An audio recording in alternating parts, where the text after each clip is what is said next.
Especially youngsters follow ചെയ്യണം എന്ന് തോന്നിച്ചിട്ടുള്ള ഒരു ക്രിക്കറ്റർ വിരാട് കോഹ്ലിയാണ്, അല്ലെങ്കിൽ MS ധോണിയാണ്. 3-4 പ്ലേയേഴ്സെങ്കിലും ഡെഫിനറ്റായിട്ടും സ്കൗട്ടുകളുടെ ഡെഫിനറ്റായിട്ട് അവരുടെ ലിസ്റ്റിൽ വരുമെന്ന് തന്നെ പ്രതീക്ഷിക്കുന്നു. നമ്മൾ ആ റിസ്ക് എടുക്കാൻ നമുക്ക് വയ്യായിരുന്നു. തീർച്ചയായിട്ടും നമുക്ക് മിസ് ചെയ്ത ആൾക്കാരെ നമുക്ക് വിളിച്ചെടുക്കാമെന്നൊരു കോൺഫിഡൻസ് ഉണ്ട്. പക്ഷേ ഓപ്ഷൻ പോകുന്ന രീതി എന്ന് പറയുന്നത് ടോട്ടലി ഇത്രയും ഹൈ ലെവലിൽ നിൽക്കുന്ന ഒരു പെർഫോമൻസ് കാഴ്ചവെക്കും. പെർഫോമൻസ് ഉള്ളതുകൊണ്ടാണ് അവർ ഇത്രയും കളിക്കാൻ പറ്റുന്നത്. BCCIയുടെ തന്നെ അല്ലെങ്കിൽ ഇന്ത്യൻ സെലക്ടേഴ്സിൻ്റെ തന്നെ റഡാറിലുള്ള പ്ലേയേഴ്സാണ്. അപ്പോൾ അവർക്കാണ് ഏറ്റവും ബെസ്റ്റ് ഓപ്പർച്യൂണിറ്റി. നമ്മുടെ പ്ലേയേഴ്സിനെ അവിടെ ഫിറ്റ് ഇൻ ചെയ്യാൻ പറ്റുമെന്ന് അവർക്ക് തോന്നിക്കാൻ definitely they will pick dum. ടൈറ്റൻസിൻ്റെ പ്രധാനപ്പെട്ട സ്ട്രെങ്ത് ഞങ്ങൾ ഈ സീസണിൽ ഞങ്ങളുടെ ടീമിൻ്റെ ബാലൻസ് ആണ്, ഞങ്ങളുടെ ടീമിൻ്റെ യങ്സ്റ്റേഴ്സിൻ്റെ ബലമാണ്. ഇത് രണ്ടുമാണ് നമ്മൾ ഫോക്കസ് ചെയ്യുന്നത്. ഓഫ് കോഴ്സ് അതിൻ്റെ കൂട്ടത്തിൽ തന്നെ നമ്മുടെ എക്സ്പീരിയൻസ് ആയിട്ടുള്ള കഴിഞ്ഞ വർഷങ്ങളിൽ കളിച്ച് നമുക്ക് വേണ്ടി നല്ല രീതിയിൽ പെർഫോം ചെയ്തിട്ടുള്ള ഇമ്രാൻ തൊട്ട് ഷോൺ തൊട്ട് ആദിത്യ വിനോദ്, അർജുനെയൊക്കെ 3-4 പ്ലേയേഴ്സ് ഞങ്ങൾ റീറ്റെയിൻ ചെയ്തു. അത് നമ്മുടെ ഒരു സ്ട്രെങ്ത്താണ്. ഈ വർഷം നമ്മൾ വിളിച്ച ഓപ്ഷനിൽ നമുക്ക് പ്ലാൻ ചെയ്ത പോലെ സക്സസ്ഫുള്ളായിട്ട് കാര്യങ്ങൾ ചെയ്യാൻ പറ്റി. ഞങ്ങൾ പ്ലാൻ ചെയ്തൊരു 17-18 പേരിൽ നിന്നൊരു 13-14 പേരോളം ഞങ്ങൾക്ക് ഓപ്ഷനിലൂടെ ബിഡ് ചെയ്തെടുക്കാൻ പറ്റി. അതൊരു സ്ട്രെങ്ത്താണ്. അപ്പോൾ ഞങ്ങളൊരു ഓവറോളായിട്ട് ടീമിൻ്റെ സ്ട്രാറ്റജി പ്ലാൻ ചെയ്തിരുന്നു. Different combinations, fast bowlers, spinners, left arm spinners, അല്ലെങ്കിൽ ഹിറ്റേഴ്സ്, അങ്ങനെയുള്ള ഡിഫറെൻ്റ് ആയിട്ടുള്ള കോമ്പിനേഷനിൽ ഞങ്ങൾക്ക് ഏത് രീതിയിലും ആൾക്കാർ 20 പേരുടെ സ്ക്വാഡിനെയാണ് ഞങ്ങൾ എടുത്തേക്കുന്നത്. അപ്പോൾ ആ രീതിയിൽ ഞങ്ങൾക്ക് പ്ലാൻ ചെയ്ത കാര്യങ്ങളെല്ലാം സക്സസ്ഫുള്ളായിട്ട് ചെയ്യാൻ പറ്റി. ഇനി ഞങ്ങളുടെ ടീമിൻ്റെ ഈ ഒരു ബിൽഡപ്പാണ് പ്രാക്ടീസും കാര്യങ്ങളിലൂടെ നമ്മളത് സക്സസ്ഫുൾ ആക്കണം. 20 പേരുണ്ട്. 20 പേര് ഈക്വലി കോമ്പറ്റീറ്റീവാണ്. ഞങ്ങൾ ആഗ്രഹിച്ച് വിളിച്ചെടുത്ത പ്ലേയേഴ്സ് തന്നെയാണ്. യങ്സ്റ്റേഴ്സ് ആയിട്ടുള്ള ഏറ്റവും യങ് ആയിട്ടുള്ള ഇപ്പോൾ അണ്ടർ-19 ഇന്ത്യ കളിക്കുന്ന മാനവുണ്ട്, അമയ് മനോജ് അണ്ടർ-19 കേരളത്തിന് വേണ്ടി നന്നായിട്ട് പെർഫോം ചെയ്യുന്ന ഇനാൻ അഗൈൻ ഇന്ത്യൻ പ്ലെയറുണ്ട്, രോഹിത് KR ഉണ്ട്, കഴിഞ്ഞ വർഷം ഞങ്ങൾക്ക് വേണ്ടി കളിച്ച പ്ലെയറാണ്. യങ്സ്റ്റേഴ്സ് ഉണ്ട്. അപ്പം ഏത് പൊസിഷൻ നോക്കുകയാണെങ്കിൽ നമുക്ക് ഒരു 2 ഓപ്ഷനുണ്ട്. കീപ്പേഴ്സ് ആണെങ്കിൽ 3 കീപ്പേഴ്സ് ഞങ്ങളുടെ ടീമിൽ ഇപ്പോൾ ഉണ്ട്. അതുപോലെ തന്നെ 2 fast bowlers, 2 left arm fast bowlers ഉണ്ട്, 3-4 റൈറ്റ് ആം ഫാസ്റ്റ് ബോളേഴ്സ് ഉണ്ട്, പിന്നെ 2 നല്ല എക്സലൻ്റ് ആയിട്ടുള്ള 2 ലെഫ്റ്റ് ആം സ്പിന്നറുണ്ട്, ലെഗ് സ്പിന്നേഴ്സ് ഉണ്ട്, ക്യാപ്റ്റൻ ഇനൻ. അപ്പം ഈ ഒരു കോമ്പിനേഷൻ ഡെഫിനറ്റ്ലി ഞങ്ങൾ അതിലോട്ട് ഇപ്പോൾ തിങ്ക് ചെയ്യുന്നില്ല. നമ്മുടെ കോർ സ്ട്രെങ്ത്തിനെ നമ്മൾ ഡെവലപ്പ് ചെയ്ത് 13-14 പ്ലേയേഴ്സിനെ വെച്ച് ഫോക്കസ് ചെയ്തിട്ട് നമ്മൾ അതിലോട്ട് പ്രാക്ടീസിൽ മുമ്പോട്ട് പോകണം. എക്സലൻ്റ് ആയിട്ടൊരു ഓപ്പർച്യൂണിറ്റിയാണ്. കാര്യം കഴിഞ്ഞ വർഷം നമുക്കറിയാവുന്നതാണ്, കഴിഞ്ഞ 2 വർഷങ്ങളിലും ഓൾമോസ്റ്റ് എല്ലാ IPL ടീമുകളുടെയും സ്കൗട്ട്സ്, ടാലൻറ്റ് സ്കൗട്ട് ഇവിടെ വന്ന് ഫുൾ ടൂർണമെൻറ്റ് കാണുന്നുണ്ട്. അതിൽ നിന്ന് നമുക്ക് പല പ്ലേയേഴ്സിന് ബ്രേക്ക് വരുന്നുണ്ട്. വിഘ്നേഷ് പുത്തൂർ ഡെഫിനറ്റായിട്ടും അതിൻ്റെ തന്നെ ഒരു പ്രോഡക്റ്റ് എന്ന് വേണമെങ്കിൽ നമുക്ക് പറയാം. അതിന് മുമ്പ് കളിച്ചവരൊക്കെ അതിന് മുമ്പ് കളിച്ചിരുന്നവരാണ് IPL. ഡെഫിനറ്റായിട്ടും ഞങ്ങളുടെ ടീമിലും അതുപോലെ തന്നെ ഞങ്ങൾ എക്സ്പെക്റ്റ് ചെയ്യുന്ന 2-3 പ്ലേയേഴ്സ് ഉണ്ട്. ഇത്തവണ ഡെഫിനറ്റായിട്ടും 3-4 പ്ലേയേഴ്സെങ്കിലും ഡെഫിനറ്റായിട്ടും IPLൻ്റെ സ്കൗട്ടുകളുടെ ഡെഫിനറ്റായിട്ട് അവരുടെ ലിസ്റ്റിൽ വരുമെന്ന് തന്നെ പ്രതീക്ഷിക്കുന്നു. Excellent opportunity ആണ്. KCA provide an excellent platform for youngsters because it is getting telecasted throughout the country, throughout the world. അപ്പം അതൊരു ഭയങ്കര അഡ്വാൻറ്റേജ് ആണ്. അതുകൊണ്ട് പ്ലേയേഴ്സ് എല്ലാം അത് വെയിറ്റിംഗ് ആണ്, അതിനുവേണ്ടി വെയിറ്റ് ചെയ്യുകയാണ് ആ എക്സ്പോഷന് വേണ്ടി. മാനവ് അല്ലെങ്കിൽ അണ്ടർ-19 കറണ്ട് ഇന്ത്യ കളിച്ച് നിൽക്കുന്ന ആൾക്കാരെന്ന് പറയുമ്പോൾ അവരുടെ ഓൾറെഡി അവർ ഹൈലൈറ്റഡ് ആണ്. അവർ അവരെ ഓൾറെഡി അവരെക്കുറിച്ച് BCCIയുടെ തന്നെ അല്ലെങ്കിൽ ഇന്ത്യൻ സെലക്ടേഴ്സിൻ്റെ തന്നെ റഡാറിലുള്ള പ്ലേയേഴ്സാണ്. അപ്പോൾ അവർക്കാണ് ഏറ്റവും ബെസ്റ്റ് ഓപ്പർച്യൂണിറ്റി.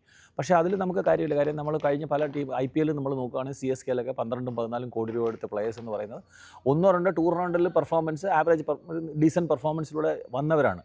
അപ്പോൾ അതിൻ്റെ ഓവർ ആൻഡ് എബവ്, അതുകൊണ്ട് നമ്മുടെ എല്ലാ പ്ലേയേഴ്സിനും ആ ചാൻസ് വരും. വൺസ് അവർ ടാലൻറ്റ് സ്കൗട്ടുകളുടെ കണ്ണിൽ സ്ട്രൈക്ക് ചെയ്ത് കഴിഞ്ഞാൽ അവർക്ക് ഓരോ ടീമുകൾക്ക് ഓരോ കോമ്പിനേഷൻ ആയിരിക്കും അവർ പ്ലാൻ ചെയ്യുന്നത്. അപ്പോൾ അതിനനുസരിച്ച് അവരെ നമ്മുടെ പ്ലേയേഴ്സിനെ അവിടെ ഫിറ്റ് ഇൻ ചെയ്യാൻ പറ്റുമെന്ന് അവർക്ക് തോന്നിക്കാൻ definitely they will pick dum.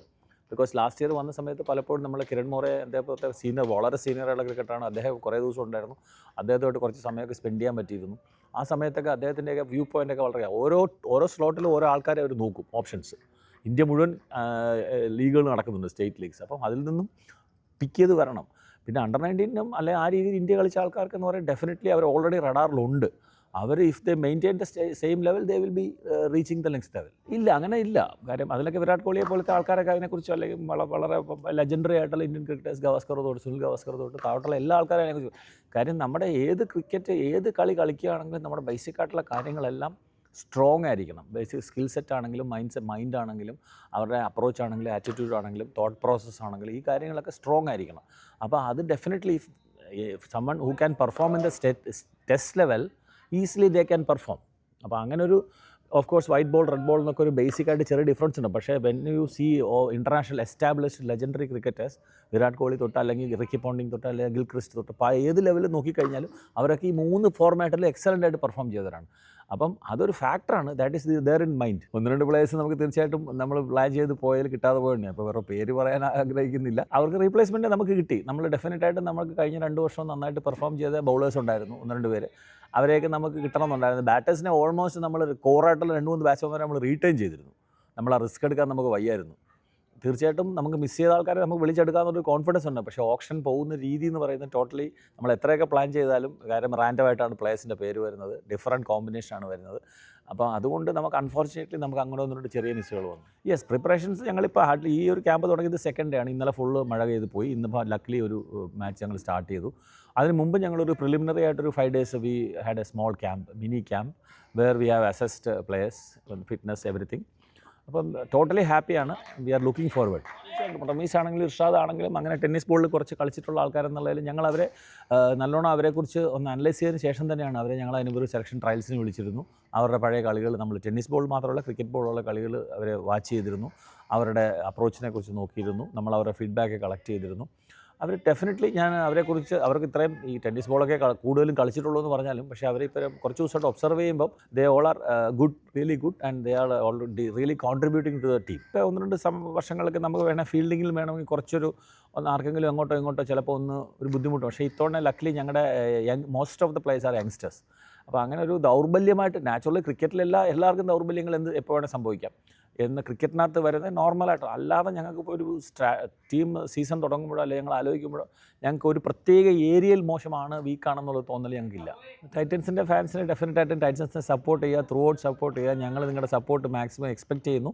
അതനുസരിച്ച് ഞങ്ങൾ മാക്സിമം കപ്പടിക്കാൻ തന്നെയുള്ള രീതിയിലുള്ള എല്ലാവിധ എഫേർട്സും നമ്മുടെ സൈഡിൽ നിന്ന് 110% ഉണ്ടാവും. കിടിലൻ ടീമാണ്, വെടിക്കെട്ട് ടീമാണ്. മാനേജറിനെ കുറിച്ച് പറയുകയാണെങ്കിൽ എൻ്റെ ഇപ്പം ഇത്ര നാളത്തെ ക്രിക്കറ്റിംഗ് കരിയറിലോ അല്ലെങ്കിൽ നമ്മൾ ക്രിക്കറ്റുമായിട്ട് ബന്ധപ്പെട്ട പല കാര്യങ്ങളിലും മേഖലയിലൊക്കെ നിന്നിട്ടുണ്ട്. തൃശ്ശൂർ ടൈറ്റൻസിൻ്റെ ടീം മാനേജ്മെൻറ്റ് എന്ന് പറയുന്നത് എനിക്ക് പറയാനുള്ള വാക്കുകളില്ല. കാര്യം എന്ന് വെച്ചാൽ അത്രയും എക്സലൻ്റ് ആയിട്ട് എൻ്റെ ഒരു ഫ്രണ്ടും കൂടാണ് അദ്ദേഹം, സജാദിൻ്റെ ഫാമിലി ആണ് അതിൻ്റെ ഓണേഴ്സ്. സജാദാണ് അതിൽ ടീമിൻ്റെ മെയിനായിട്ടുള്ള ആൾ.